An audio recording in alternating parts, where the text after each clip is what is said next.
Please stand for the Pledge of Allegiance.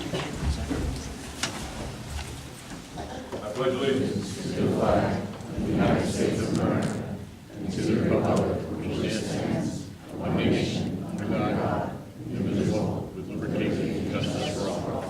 Could you just remain standing for a moment of silence for our troops and their families.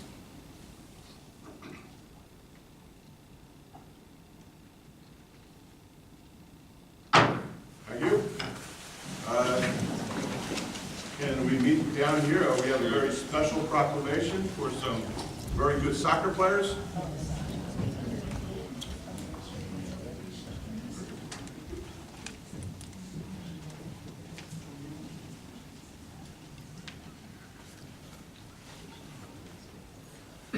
We'll have somebody you guys recognize, right? He'll read the proclamation, and since he can pronounce all your names. I'll tell you what, how about when I say your name, you stand up so everybody can see who you are, all right? Is that all right? Okay. Whereas the Belmar Elementary School boys soccer team had a winning record of 13-0, 11 regular season wins, 2 playoff wins, and whereas the Belmar Elementary School boys soccer team captured the 2018 Monmouth County Athletic League's championship, and whereas on Thursday, November 1st, 2018, the Belmar Elementary School boys soccer team defeated Spring Lake Heights Elementary to win the championship.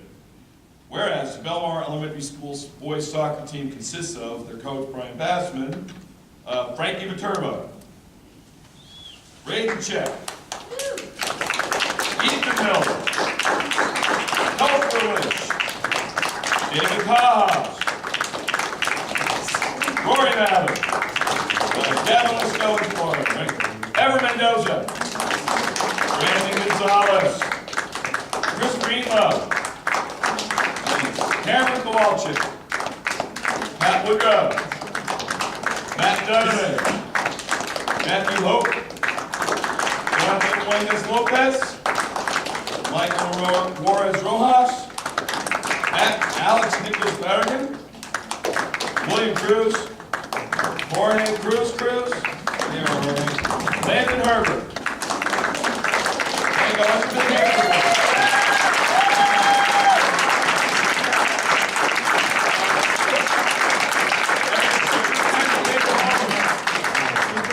Stand up. There you go.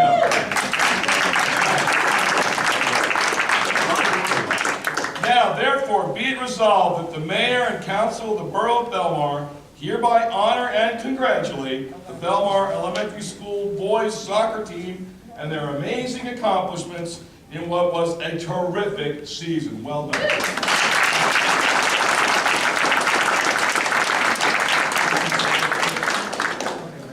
Guys, you want to come on up? While they're coming up, if I could just thank the borough for recognizing them tonight, and a special thanks to Councilwoman Nicolay, who set up the invitation. And Chief, thank you for allowing me to the fire truck. I think they're always going to remember that. And it just reminds us of the championship team back from 2012 during the storm. And if I was to define this group with one word, it would be grit. And I'd like to thank Mr. Bassman for his leadership. So if we could give, boys, can we give a round of applause for Mr. Bassman?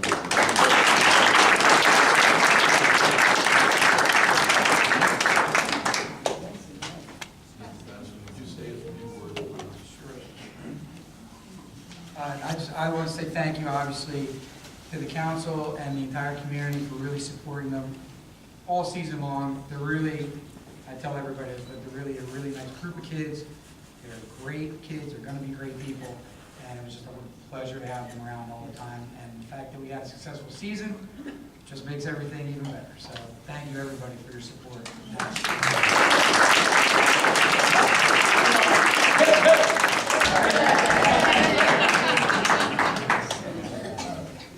Very good. Thank you. Thank you, guys. Thank you very much. Thank you.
into the workshop discussion. This is our annual best practices checklist, and I'm going to give it to you, Colleen, and take us through it, please. Sure, this is our annual exercise working with the Department of Community Affairs, Division of Local Government Services. They issue a checklist of best practices to all municipalities in New Jersey.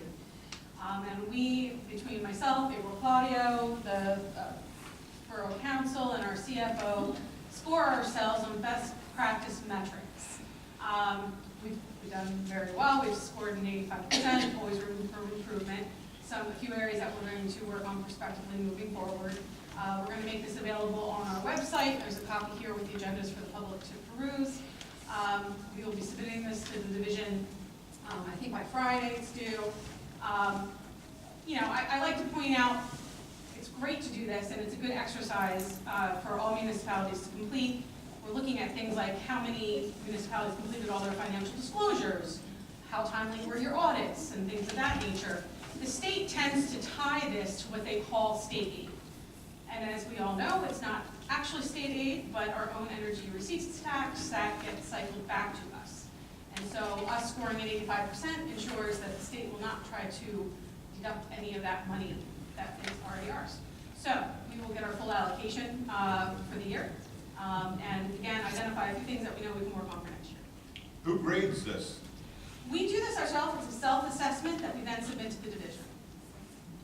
And how do they verify it? Through review of our audit, our annual financial statements. Some of them are softer questions than others. You know, some are very, right. Some are very, does your municipality publish required notices regarding professional service contracts? Yes, that's easily verifiable if it's on our website. But it's a good exercise that we complete every year to ensure that we get every penny of our receipts tax money back. Do they weigh the questions differently? There's some that you cannot skip. So it's a very complicated spreadsheet as you're going through it. There's some questions that you can't skip. There's some that you can say prospective, others you can't. And they change it every year. So we get new questions really almost every year. Oh, so they supply the questions? Yes. You have to supply And the we answers? have to supply the answers. Okay. And 85, I mean, is that the mark you have to get the state aid? The minimum score to not have anything deducted from you was a 46, and we scored a 52. So we're well above the minimum that you would need. Any questions? What? No. Good. No. Thank you. We'll proceed with submitting. Thank you, Colin. Thank you. All right, now we'll move to petitions. Is there anybody out there in the audience that wishes to step forward with a petition? Seeing none, we will move to the approval of the minutes. I move that the minutes of the regular meeting held on October the 16th, 2018 be approved as reported, and that a copy thereof be posted on the borough's website. I have a second. I'll second. Councilman Brennan? Aye. Councilman Nicolay? Yes. Mayor McGovern? Yes. Councilman Osmer? Yes. Okay, now, reports of council. Thank you, Mayor. I'd just like to say that election day was yesterday. I was glad to see how many people came out to vote. Very humbled on the amount of votes that myself, Pat Wan, and Jim McCracken received. And I'd just like to say to Mayor McGovern and Councilwoman Nicolay that thank you for your years of service up here on the council. I know it's not always easy, so I do want to thank you for all the years you put up here. Thank you. Tom? Oh, thank you, Mr. Mayor. I only have one thing, and I want to thank Joe Corral for letting me make this announcement. The Veterans Day service, we have two services coming. This Sunday, November 11th, is Veterans Day. So the service is going to be at 9:30 a.m. at Monument Row on Main Street, corner of Main and 12th, right there where the trees are. This is I think it's the first time in 18 years that I'm not going to be there with students from Belmar Elementary School because they're going to be away. But Naomi Reiser has made arrangements, Naomi Reiser from the Historical Society, she has made arrangements that the pipes and drums from St. Brendan the Navigator down at Point Pleasant, they're going to come up and they're going to make music for the ceremony. Very nice. Really happy to hear that. You're in very good hands. You can do a lot worse. Okay. On Tuesday, November 13th, is the memorial service for the Juno. And those of you, I don't think anybody here does doesn't know, but just so in case there is, Juno, there's a plaque out in the lobby. Juno was a ship that was sunk during World War II. 4 young men from Belmar were on the boat and lost their lives. The ceremony to honor them is Tuesday the 13th at 8 p.m. at First Presbyterian Church, corner of 9th and E. The men's name, Francis E. Class, Alfred J. Ferrigero, Joseph R. McConnell, and Robert E. Sherman. So if you're around, that would be really good. Hope to see you there. And that's it for me. Thank you. Thank you. Jen? Nothing real specific. I know that they're still taking names for the Belmar Youth Club, so please sign up. And there are also basketball registrations. Please visit the Arts Council, as I always say, because they've got great exhibits going on, and shop local. Very good. Yep. First, Mark, I'd like to congratulate you. Thanks, Mayor. Good victory yesterday. Tom, I just want to add to what you said about the Veterans Day Society, a Veterans Ceremony. The Historical Society is going to have over at the Doughboy Park at 11 a.m. on the 11th day of the 11th month, the 100th anniversary of World War I. And they're going to have a bell ringing activity there. So if you have a bell, ring it. It'll be solemn. And I believe Naomi is also trying to get the pipes and drums For that too, I think she had. after the 9:30 ceremony at Memorial Field, the Historical Society will be having a little something in this room until about 11 o'clock, then they'll walk out over to Doughboys Park. Other than that, that's the... I do want to congratulate Pat. It's a great, good race. Thank you very much. And Jim and also Mark. Congratulations. And taking over the town from very good hands. So keep us happy and safe. Thank you. All right, now move to the public session. Public session is on the resolution, only on the agenda. We will continue to have a public session at the end of the meeting. So if there's anybody in the audience that wants to step forward and speak on anything on the resolutions, please step forward. Seeing none, I will make a motion to close the public portion of the public session. Second. All in favor? Aye. Does anybody on the council want to pull anything on the consent agenda? I just have one question. This resolution approving membership of application for a volunteer hook and ladder. This kid, Lambros Cambitas? Obscure reference, I'm sure not many people will know. But Who is yes, this kid? Our newest and greatest member of our fire department is none other than his son, George. Wow, special. And Lambros in a few weeks is going to be getting his Eagle Scout award Yes, he from is. Troop 40. So, moving from the Boy Scouts into the Hook and Ladder Fire Company. So, on the consent agenda, all matters listed in the consent agenda are considered to be routine by the Borough Council and will be enacted by one motion. There will be no separate discussion of these items. If discussion is desired, that item will be removed from the consent agenda and will be considered separately. Do I have a motion to vote on the consent agenda? I'll make the motion. Have a second? Second. Okay, Councilman Brennan? Aye. Councilman Nicolay? Yes. Councilman Gover? Yes. Councilman Osborne? Just one question, Colleen, on the change order for the sidewalks. What was that? This is final resolving change order. It's a small negative amount to close out the contract. Oh, okay. Yes. Now, that program of the sidewalks, that was extremely successful, but it's now come to Has the come end, to right? completion, and we will now move to assess people for the cost of their sidewalks. So that'll be over the next several months. What about sidewalks that were not repaired, that people chose not to take care of? Code enforcement has been in touch with folks who have not chosen to repair it on their own or participate in the program, and they will be facing penalties. Okay, good. How many sidewalks were done? I Approximately have the ballpark. number in front of me. It was Around a lot. 400? This was phase 2. I think we did 300 phase 1 and another 300 phase 2. I can give you the final numbers. I'll circulate them. moving along to ordinances, second reading and public hearing. So is there anybody out in the audience that would like to step up to the microphone and speak about the ordinance 2018-16? Seeing none, I will close the public portion of ordinance 2018-16. Do I have a motion to approve? Motion. Second. All in favor? Aye. Aye.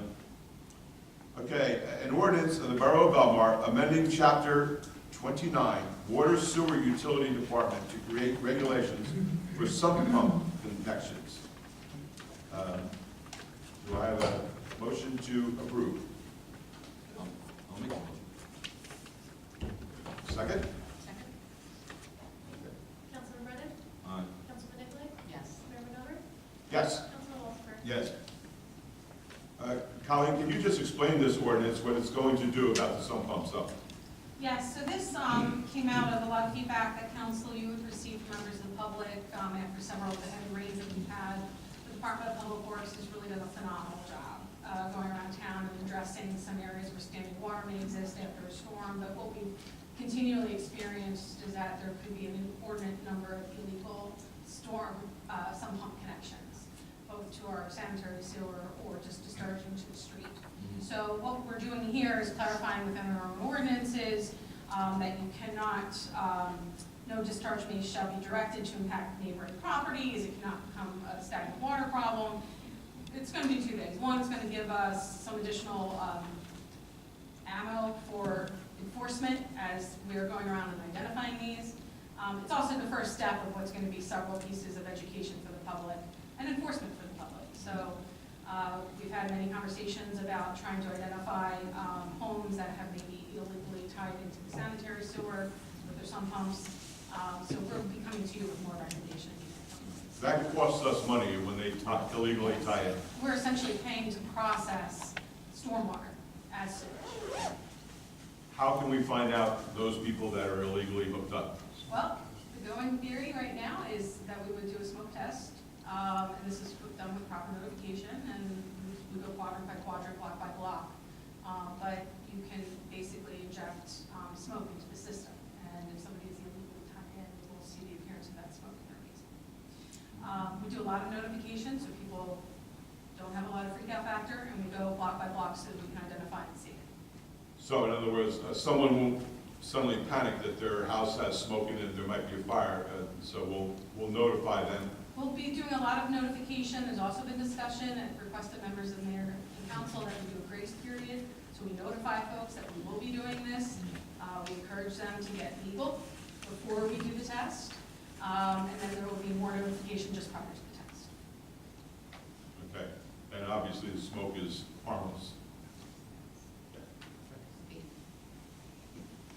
Okay, moving to the public session. If there's anybody out in the audience that would like to step forward up to the microphone, please state your name and give your address and see what you have to say. Sir.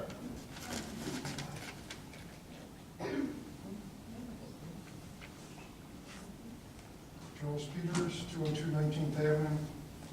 In regards to the remediation of the water, who's putting a bill on A Street?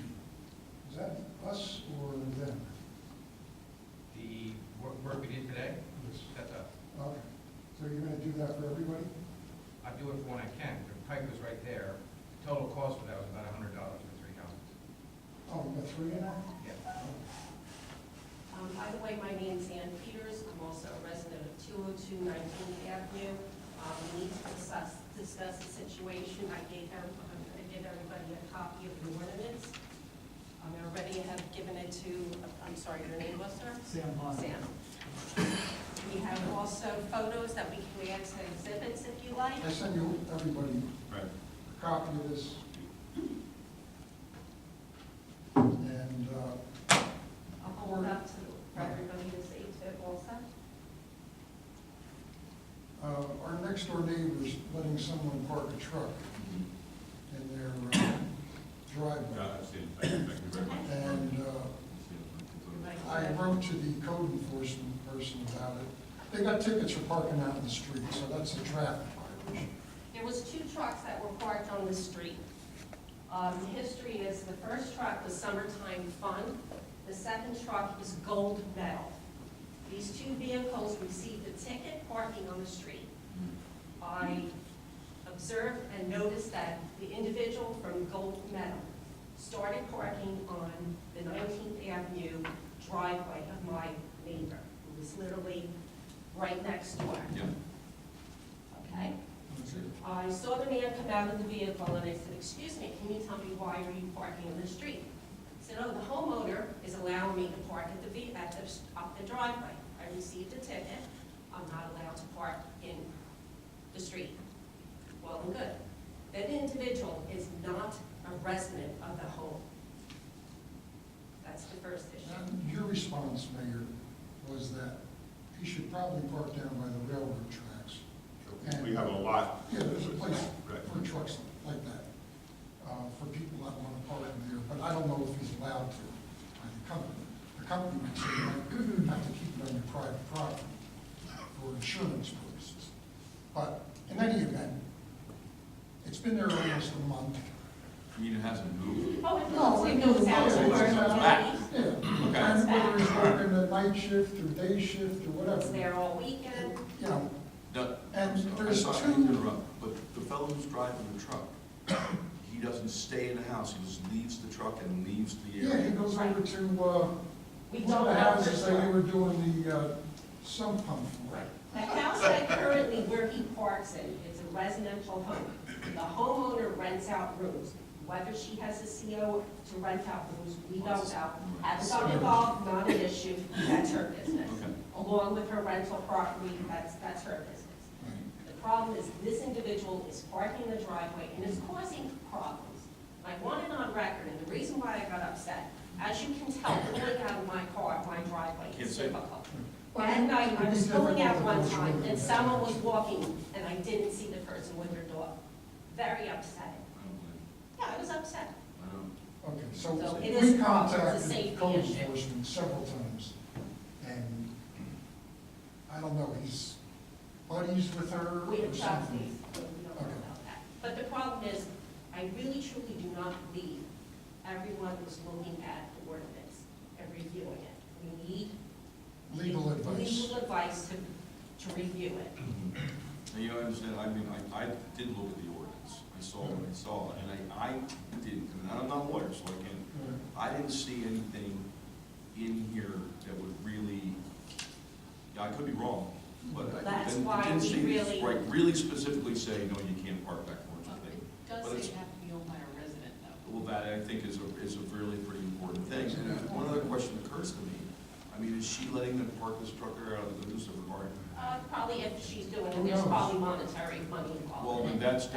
that is definitely an issue, because I don't think that's. Her sister has a house where the guy's staying.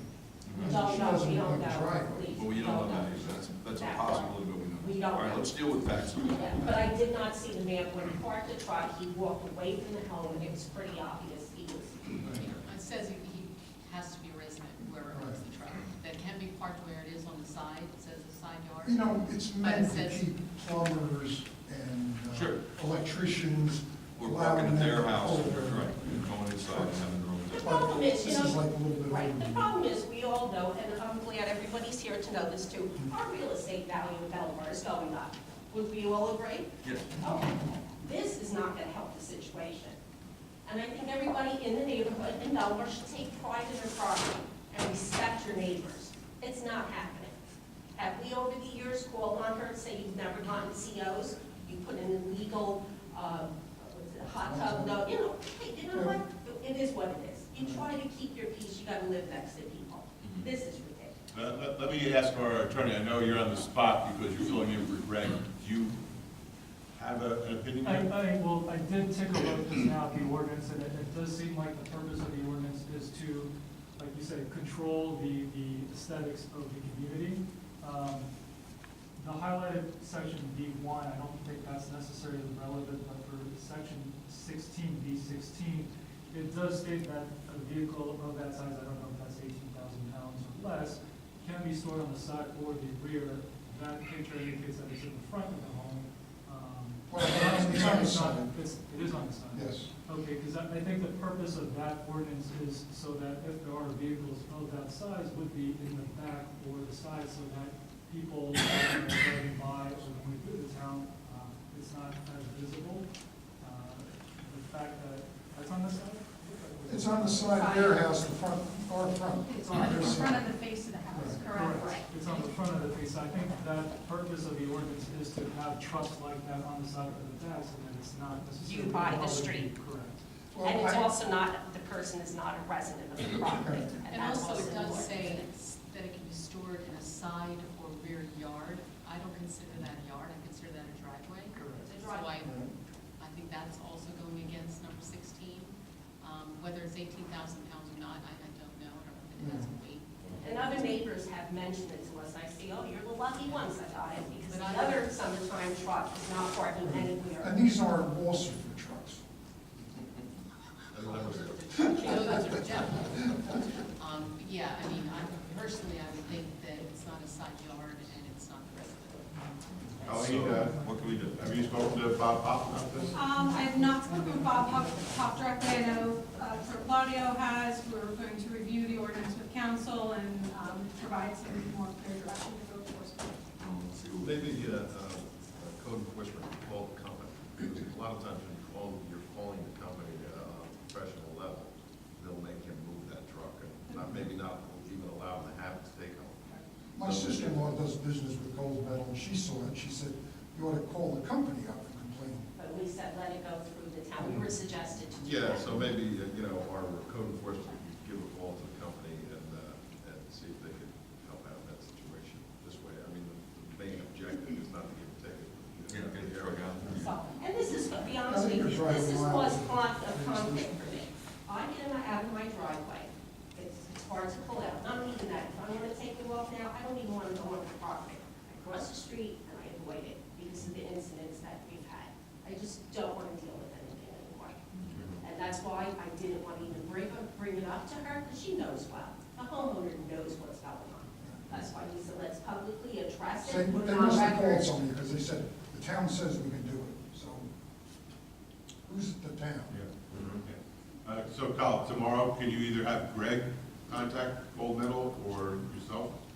And I agree with Councilman Walsifer that coming from an official of the town, this guy probably just is a franchise of it. Oh, he's probably No, he's a just- big hourly worker. So they'll probably tell him to move it, so it's not to be, If he doesn't work he's on losing weekends, customers. it's there all Yeah, weekend. if he doesn't have a shift on the weekend, literally it's there Friday, 5 o'clock till Monday morning. Okay, Okay, thank you. thank you. Take care. Thank you. Sorry for your problem. Thank you, everyone. Anyone else? Seeing none, I make a motion to close the public portion of the meeting. Do I have a second? Second. All in favor? I make a motion to adjourn the meeting. Second. All in favor? Aye.